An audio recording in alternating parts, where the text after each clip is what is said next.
Namu Myoho Renge Kyo.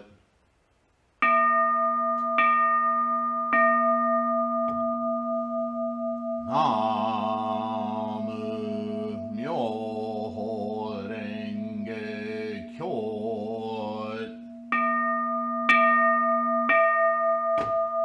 Namu Myoho Renge Kyo.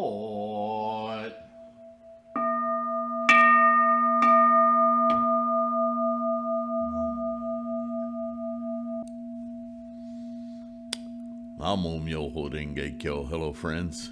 I hope this recording finds you in good health and secure.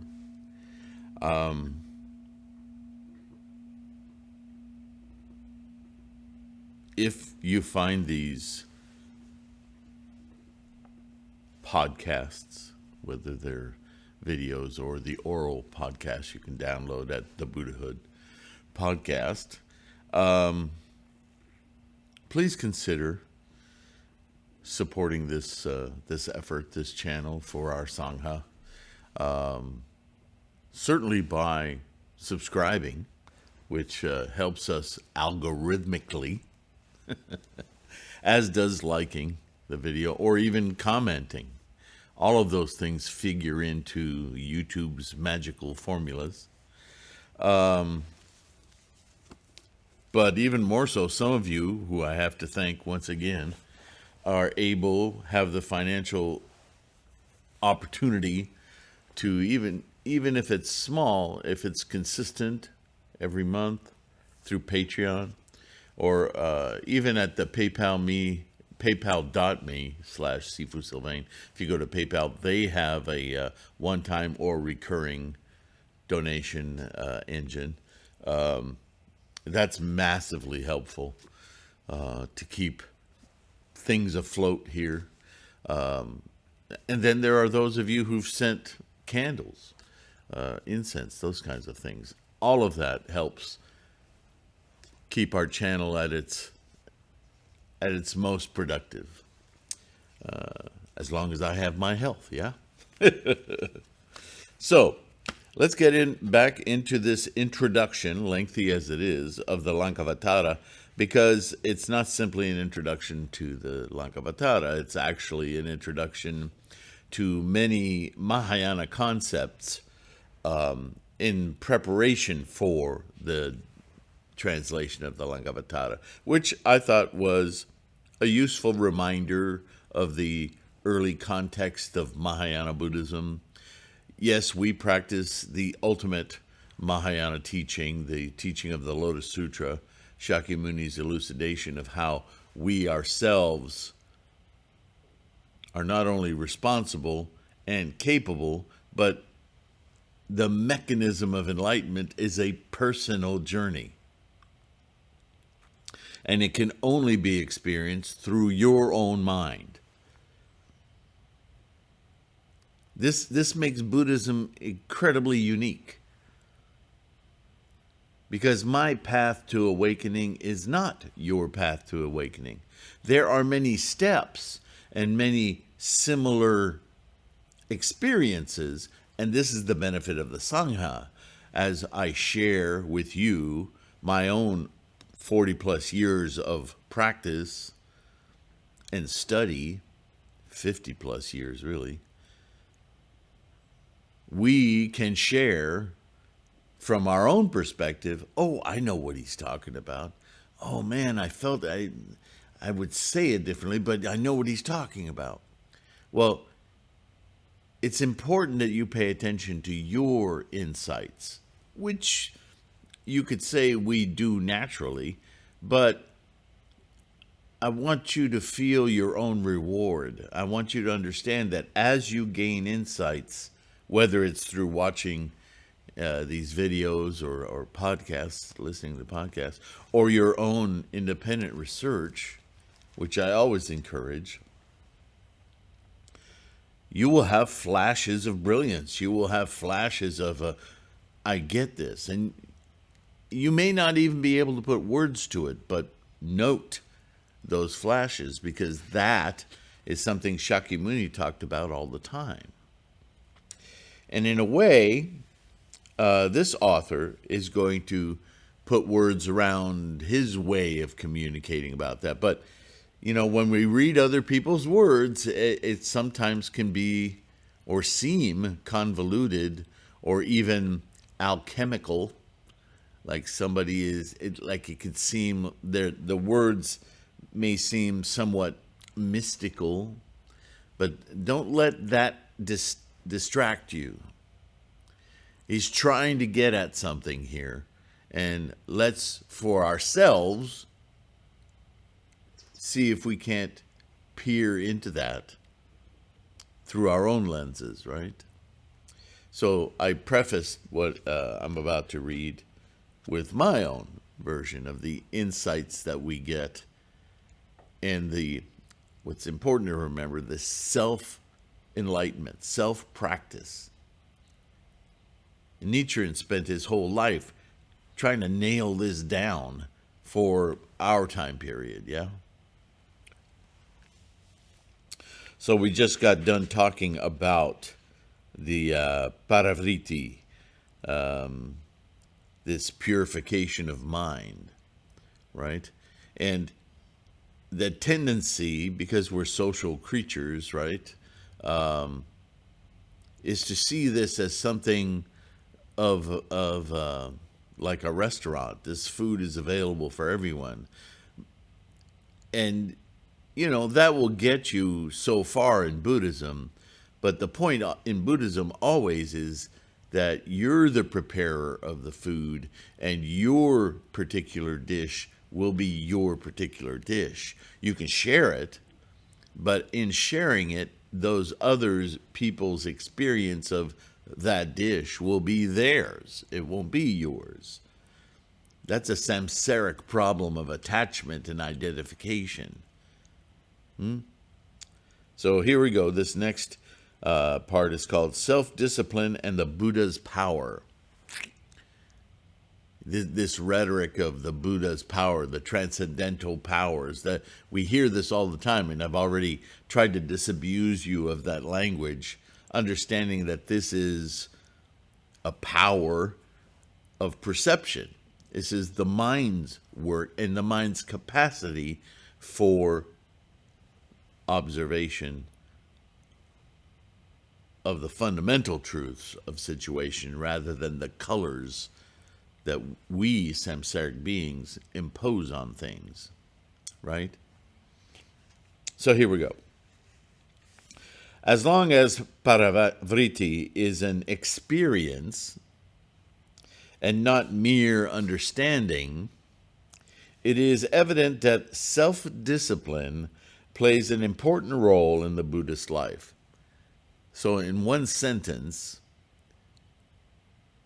he encapsulated exactly what I'm introducing this chapter with, yeah? But if you don't take it apart, you might miss a lot of that sentence is dense with information, you might say. He says the experience and not mere understanding. Just because you can speak eloquently about it or be able to encapsulate it in language doesn't mean that you're fully experiencing it. See, that's an interesting facet of our human mind, isn't it? We're so excellent at data collection and creating language around our understanding of the data that it can seem like we've had the experience. But we'd be fooling ourselves to do that.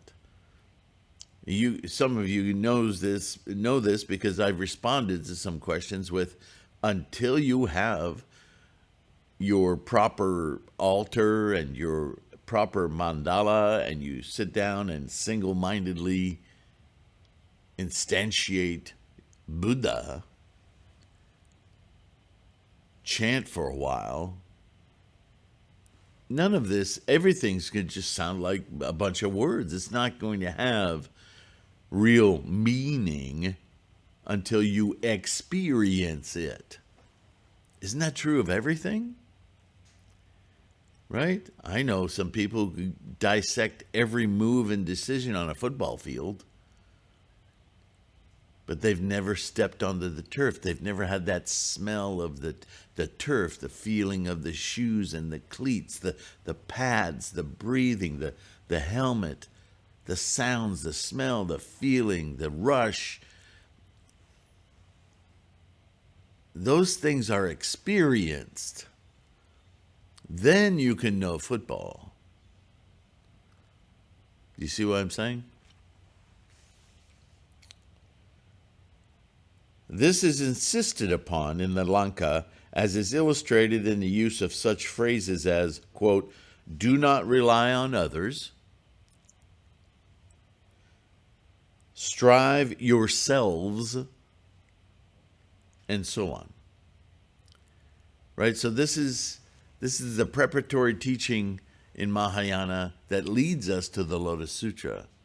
This is something you must do in your own mind. You can't just belong to a group and have it. You can't just read all the books and know it. Right? He's still talking to Shravakanes and Pratyakabuddhanes and ego arhat. The intellectual experience isn't enough. You must mentally be in Buddha to fully appreciate emancipation, liberation, and the value of this life, this physical form, in propagating that experience. So we're not quite there yet, but the Lankavatara takes this as a critical juncture in understanding realization, awakening, enlightenment, yeah? So I see my, what is going on with you? Am I losing frames again? Okay, sorry about that. So let's go on. Strive yourselves. But at the same time, we must not forget the fact that the Lanka also emphasizes the necessity of the Buddha's power being added to the bodhisattvas in their upward course of spiritual development and in the accomplishment of their great task of world emancipation. So we've already discussed this many times.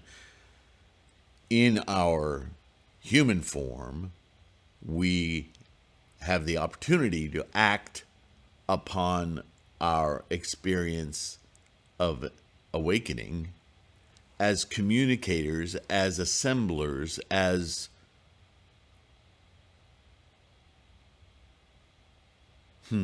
so many adjectives, as minds integrating with other minds to draw people's curiosity, people's volition toward this goal of awakening, enlightenment. That's what we're here for. That's what we do. But the caution here is don't get lost in the functions of bodhisattva alone without dipping into that well of enlightenment, Buddha. That is what supports, informs, corrects, inspires, radiates to others. Your bodhisattva-ness is not the result of simply study. Study helps with your conviction and your ability to communicate, but unless you experience your own Buddha, Gohanzon, your gate to all-knowing Buddha, then all of that study and eloquence and language, it has little influence. It may get people started, but ultimately it's incomplete. With far fewer words, you can inspire much greater commitment with your experience of enlightenment. So that's what's being said here. It's easy to get lost in the minutia and do all the perfunctory, sounds like there's a bird in here, distractions, yes? If they were not so, if they were not thus so constantly sustained by the power of the Buddha, they would speedily fall into the group of philosophers and Shravakas, and they would never be able to attain supreme enlightenment and preach the doctrine of universal emancipation. What I just said. Indeed, when the Buddha so wishes, even such inanimate objects as mountains, woods, palaces, etc., will resound with the voice of the Buddha. How much more the Bodhisattvas, who are his spiritual inheritors. So there we are again with anthropomorphizing Buddha, right? His spiritual inheritors. It's not a his, it's Buddha-ness inherent in our samsaric minds, lives. The doctrine of Adhisthana gains all the more significance when we consider the development of Mahayana Buddhism into the doctrine of emancipation by conviction alone. Well, conviction alone, if you're disassembling language here, conviction has to be directed, right? And so what directs your conviction, your confidence, your knowingness? Only the experience of Buddha can function in that equation, right? The power of a bodhisattva's original vows may also be judged as being derived from the Buddha. Well, of course. If you take vows as a bodhisattva because you think it's cool to be a bodhisattva, and because you like to study or you like to prance around like you know it all, right? There's all kinds of motivations to call yourself a bodhisattva. But truly a bodhisattva is somebody who communicates without the, I was going to say, the accoutrement, the books, the learning, all of that is excellent. But that's not what makes you a bodhisattva. That's just a monk. That's a student. A dedicated student is a monk. That's what we are. When we achieve Bodhi, that's because our communication is fed by, supported by, imbued with our experience of Buddha mind. That's Bodhi.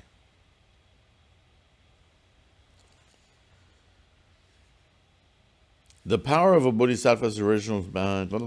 If the possibility of enlightenment is due to the adhisthana or prabhava of the Buddha, all the wonders that are to take place by the strength of the enlightenment must be inferred ultimately to issue from the fountainhead of Buddhahood itself.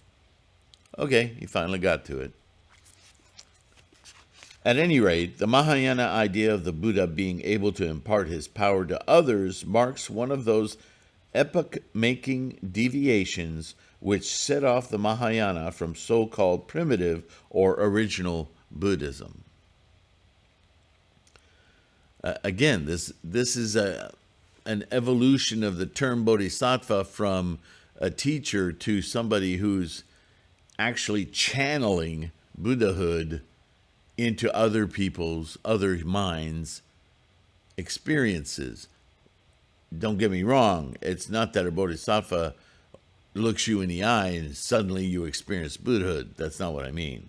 What I mean is that a true bodhisattva who is inspired by, motivated by his or her experience of Buddha is a far more deeply reaching, albeit by words and acts, imbuing other minds with a seeking of, what have you got there?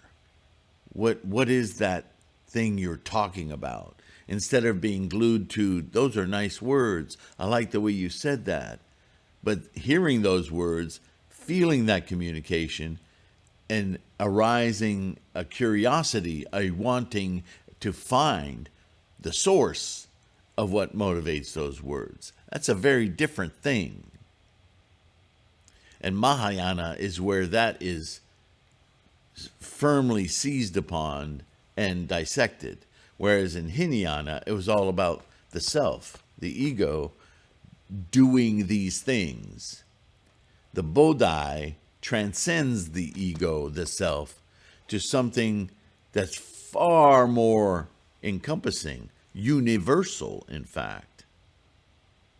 Not minimizing our human form, existence, apparatus, but in a way exalting it as the portal, the vehicle for a much larger understanding and experience of life. Follow?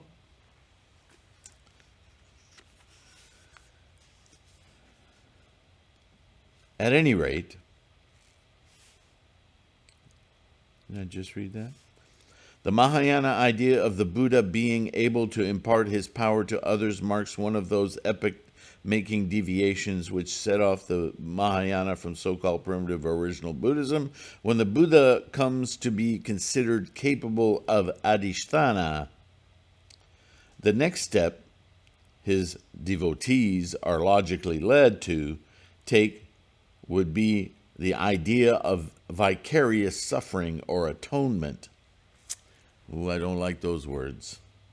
Atonement especially. That's all religion. Giving power to another is a positive idea, while suffering for another may be said to be a negative one. Okay.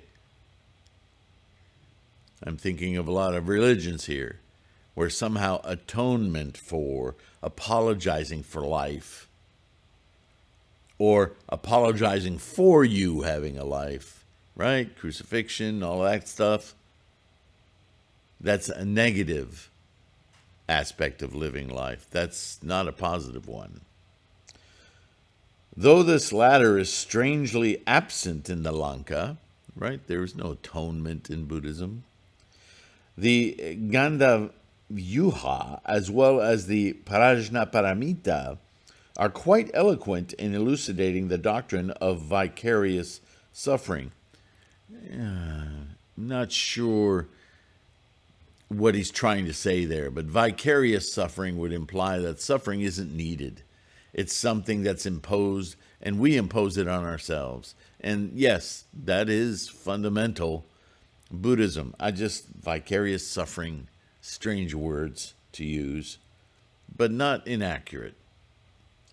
According to this doctrine, whatever suffering one is enduring may be transferred on to another if the latter sincerely desires, out of his unselfish and all-embracing love for others, to take these sufferings upon himself, so that the real sufferers may not only be relieved of them, but escape their evil consequences, thus enabling him to advance more easily and successfully toward the attainment of blissful life. That's total crap. That idea that you can take upon yourself through your loving compassion somebody else's suffering so that you can relieve them.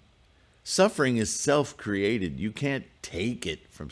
You can't give Buddha-ness to someone, nor can you take away their karmic freight train. It is a self-practice, a self-realizing enlightenment. So that idea that he just laid out, total religion, total bullshit, okay? This goes quite against the idea of individual responsibility, does it not? But really, religious minds require this vicarious suffering for their spiritual life. In other words, not in Buddhism. This is the province of religions, this derision, this magical thinking that somehow you can take on somebody else's burdens and clear the path for them. No, if you want to take on somebody's burdens, their loans or their financial responsibility or their children or any of that, that's something you are doing of your own for your life. You are not affecting their lives in any form whatsoever. In fact, you may be compounding their negative karma because now they don't have to be responsible. And this is a feature of religion. Escaping responsibility is the leitmotif of every religion. And it is absolutely opposite to Buddhism. Buddhism never does that. You and I are ultimately responsible for our life experience. Period. End of sentence. It comes from that idea that life is happening to us. What a derision. What an insult to life. Life is our immediate experience, perception. It's our mirror in this apparatus. It's all about you. It's not happening to you, it's happening for you. For you to experience, to see, to immerse yourself in. There's nothing wrong or bad about life.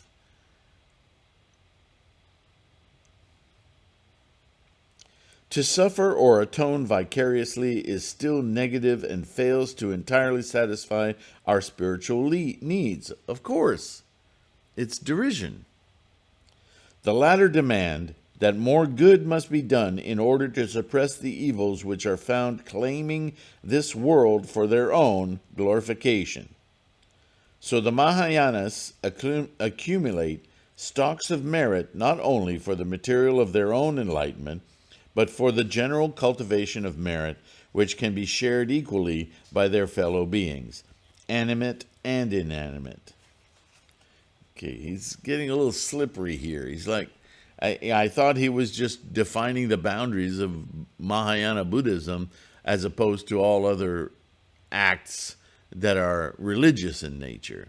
And he did touch on that. But I get the sense that he's not entirely liberated from it himself. And this is a good example of being Shravaka-like, being intellectual and knowing a lot of good formulas of words without actually inculcating them into his own life experience. Maybe I'm wrong. Let's go on. This is the true meaning of the paranamana, that is, turning one's merit over to others for their spiritual interest. At very least, I would reword that in context of our practice, that our Buddha-ness, as I was expressing Bodhi, is that we are inspiration for others to do the same. We don't imbue them with Buddha. We don't imbue them with Bodhi. We give them a target to aim for themselves, to accrue, like you and I are doing right now, our own insights, our own knowledge, albeit with great support for one another. But that's not the same as, here, let me give you merit so that you can practice. The merit comes from your practice. I can't shoehorn it into your mind. I can only support your effort. That's Mahayana. That's Lotus Sutra. Oh, sorry. Man, all kinds of aches and pains. Getting old, people. All right, that makes sense, right? So it's a little muddy here. As I said elsewhere, this notion of prajnamana is not at all traceable in the Lanka, which is strange. Well, yeah, because this is a sutra from Shakyamuni, supposedly, and he ain't going to talk religion like you are. The Lanka cannot be imagined to have been compiled prior to the Prajnaparamita, nor to the Gandhavi Yuha or Avatamsaka. If so, why this absence? How can this be explained?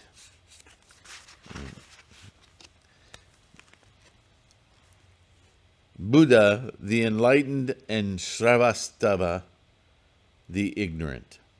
Sravastava. Shatva. Wow. Sharavastva. To conclude this section, Buddhism is the story of a relationship between the two groups of being. The one is called Buddha, who is the enlightened, the Tathagata, and he includes the Arahat. No. And the other is generally designated as Sarvasattva, literally all beings, who are ignorant, greedy for worldly things, and therefore in perpetual torment. Okay, I don't have issue with any of those statements, except including Arhat in with Tathagata. No, this is huge. How this guy could be talking about the separation from Mahayana and primitive Buddhism, using his words, and not understanding the nature of primitive early teachings of Buddhism, that very term, Arhat, is the fulcrum.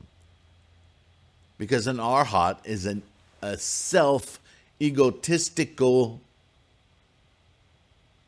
experience of all these accomplishments, still an Arhat. Not fully enlightened. That's the definition of an Arhat, not fully enlightened.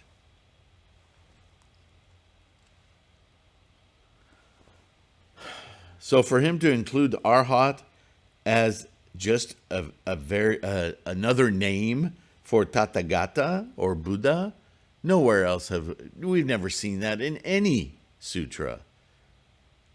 So Mr. Suzuki, what are you smoking?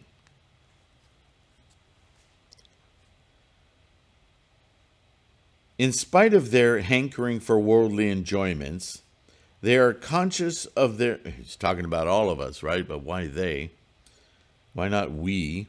Are all conscious of their condition and not at all satisfied with it. When they reflect, they find themselves quite forlorn inwardly. They long for real happiness, for ultimate reality and blissful enlightenment. That's your ignorant people, right? This is the world of suffering, Why me? How can I make this better? A lot of people don't even go that far. It's just why me all the time, yeah? And gimme.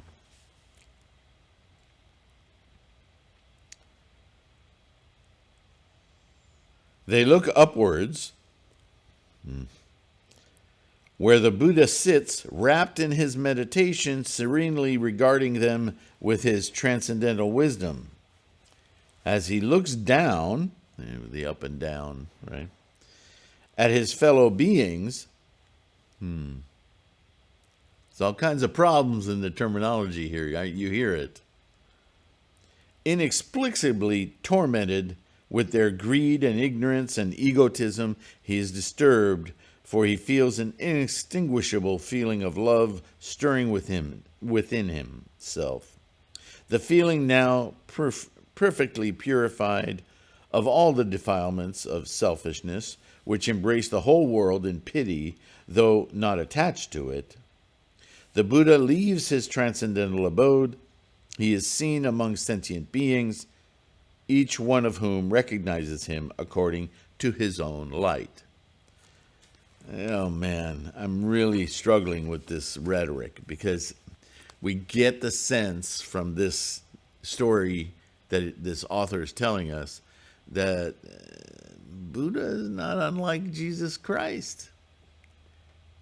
He sees from his mighty perch all the suffering, and all he wants to do is come down to earth and walk among us and make us all feel better. Man, that's a horrible, horrible analogy. Because as you and I know, as practitioners of the Lotus Sutra, Shakyamuni's ultimate teaching, and through the guidance of our modern teacher, Nichiren, Buddha is inherent. It's in us. It's our mind. It's not some guy who comes down and pats us on the back. It's your own mind reevaluating your earthly experience and casting away all the crap that we're hanging on to so that we can see clearly how amazing this life is. This is something we are exercising in our minds. So, is our mind above or below? Is it suffering? Is it not? That's a matter of moment to moment. How are you using your mind? I can't give you the use of my mind and go, here, plug that into your ear. You get it? No, you have to discover it for yourself. But you are the source, the propagator, the experiencer, the witness, the consciousness. You. It doesn't come from elsewhere. So this storytelling about looking down on and being, your beautiful Buddha mind is not happy about your egotistical attachments and sufferings. And you lament those sufferings all the time. But who are you talking to? Some savior? You're talking to your own mind. But you mostly fail to recognize it until you start practicing Buddhism. So that's the dividing line. The ignorant just talk to themselves and complain. And sometimes have successes and they feel good.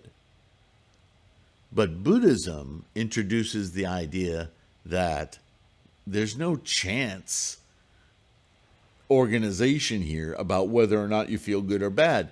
It's a choice that you need to make. And all of the transcendental power is in your mind. That's Buddha. It's nowhere else. So I really dislike that last sentence or paragraph. Let's go on. Maybe he'll come back around. So far, he seems to be walking a line as he's talking here through this introduction, right? On the one hand, he seems to know, and then he slips into this regurgitation of strangeness. And I hope that that's not what his translation of the Lankavatara will treat us to. Remains to be seen.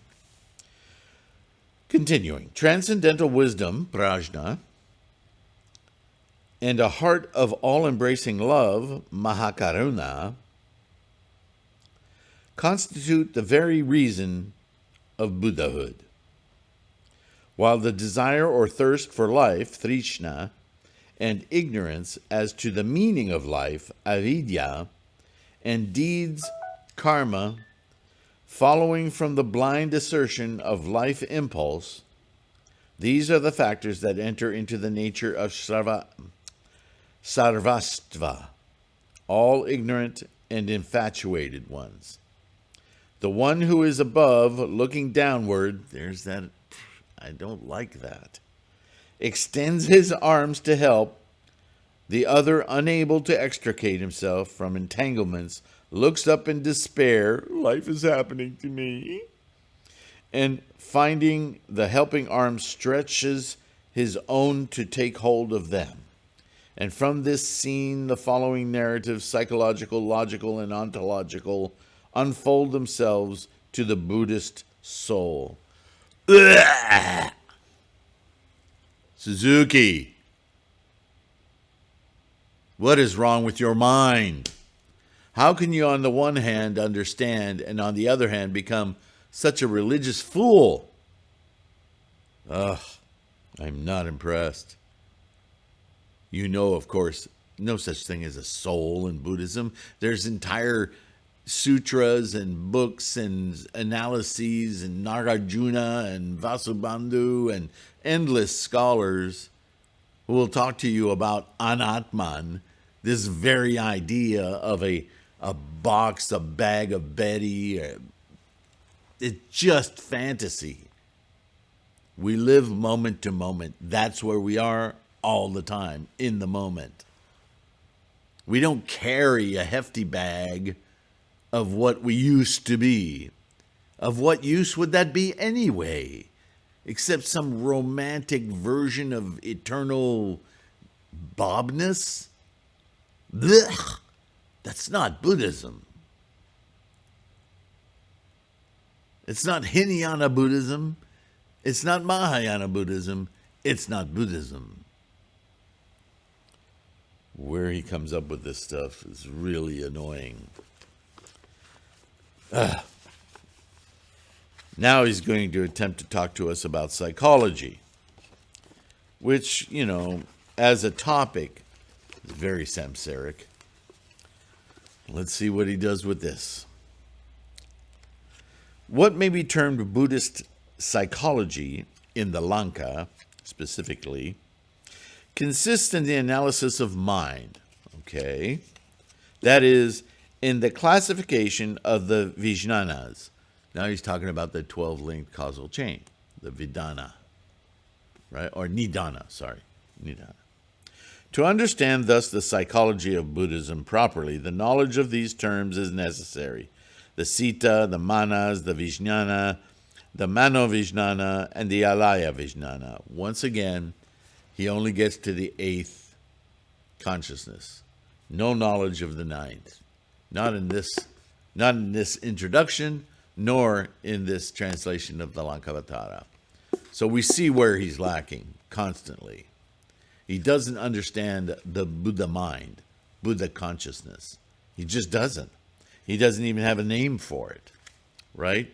It's still somewhat mystical in Mr. Suzuki's mind.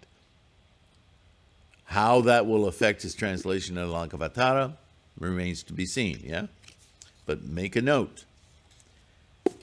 To begin with Vijnana, Vijnana is composed of the prefix vi, meaning to divide, and the root jna, which means to perceive, to know. Thus, Vijnana is the faculty of distinguishing or discerning or judging, right? Identification. When an object is presented before the eye, it is perceived and judged as a red apple or a piece of white linen. The faculty of doing this is called the eye Vijnana, a eye consciousness. And you could dissect it more, and I've got videos on the Nidana. I've got papers on the Nidana you could download for free off of threefoldlotus.com on the core study materials page, yeah? So the I consciousness, if you follow it through the cycle of birth and death, this human life, is a desire to know the world, the universe, through its appearance. And to know the universe through appearance, we have to have a device that's able to discern the elements of that universe. Long story short, we make an eye that has a faculty or facility to take impressions from the thingifying of the universe and process that information into a brain that can assemble what the object of that consciousness is, what the eye sees. And that whole process of creating the eye that sees light and then takes that data and processes it into a thing It's very interesting to think of it that way. From energy, karma, manifest, a perceiver, of a tool of perception that then gets manipulated in the brain to make associations and identifications to then store as knowledge. It's really just it's a thing. And then our mind decides how to feel about that thing. Do I like that thing? Do I hate that thing? Do I want to avoid that thing? Do I want to have that thing? Do I want to eat that thing? You can see this process happening in babies. Everything goes in their mouth. Is this food? Can I eat this? No, this is hard. Oh, this is... Ugh. Making decisions about, I see this, I analyze this, this is not for me. Oh, I kind of like this one. I'll suck on it for a while. We're developing our relationships with things. And we don't only use our eyes, but this is why in Buddhism, these faculties of seeing, hearing, smelling, touching, right? They are the process of attachment and desire. They are very problematic, not on their own. They're super useful on their own. But if our identity becomes that action, we have left our true identity, which is fascination, but not attached. Observing the machine rather than being the machine. Do you see? The Vijnana, the Nidana, all of the books I've written and the chapters I've written on this, they all deal with this duality, yeah? So if the Buddha comes down to address that, it's all happening in the mind, not in some ethereal place, high or low. All right. When an object is presented before the eye, it's perceived, blah, blah, blah. In the same way, there are ear vijnana for sound, nose vijnana for odor, tongue vijnana for taste, body vijnana for touch, and thought vijnana, mano vijnana, for ideas. Interesting. That's a separate consciousness, right? The various altogether 6 forms of vijnana for distinguishing the various aspects of the world, external or internal. Those are 6 lower realms. It's all connected. And I was looking at videos the other day, the one where I talked most recently about the 9 consciousnesses. I think it's titled Nidana, Skandhas, 9 consciousnesses, and maybe Myoho Renge Kyo. So if you'll just go to the home page of this channel and type in the little search in the middle there, not the top one, the middle one, and type in the word consciousnesses or 9 consciousnesses, you should come up with, there'll be a handful of videos about the 9 consciousnesses. But the one that starts with Nidana, Skandhas, 9 consciousnesses, I listed these different aspects of peering into this situation. I think you'll find that video quite full of information, especially in the context of this is what we dissect when we chant. The reason we have a mandala and the reason we chant is to involve all those other consciousnesses to be focused on the same place instead of all the divergences and distractions of the bird outside and my little dog snorting and all of these other things. When we chant to mandala, we focus all of those consciousnesses on Buddhahood, Gohanzen of Buddhahood. Yes? And I think on that note, I'm going to stop, and we'll continue with this discussion in the next video.